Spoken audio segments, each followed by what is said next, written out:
Y'all, I apologize. This is not the best scenario for this video, but had to do a little quick one before this goes in the showroom.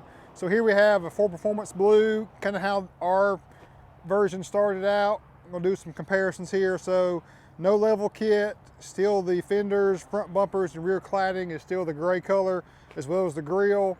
We took ours, put a 2.5-inch level kit on the vehicle, and of course painted the fender flares, front and rear bumpers, and the grille gloss black. Added our custom lettering, went to 37s versus 35s. And of course, guys, like I was torn with these wheels we picked out. It looked really good with the cladding and the fender flares and the bumpers not painted.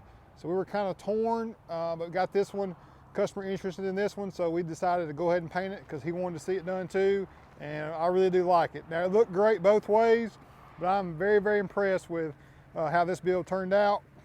And here's a good shot between the two. We took, this one did not have the Raptor graphic, so we did not have to remove that, which was nice because those are pretty expensive. But there's a good shot right here of factory and our crazy wild Willies custom Raptor. Let us know what you guys think. Our roundabout, everything is coming towards completion. We've got major things going on here at Wild Willies at Akins. Our Wild Willies showroom is also underway, and signature packages are dropping every day.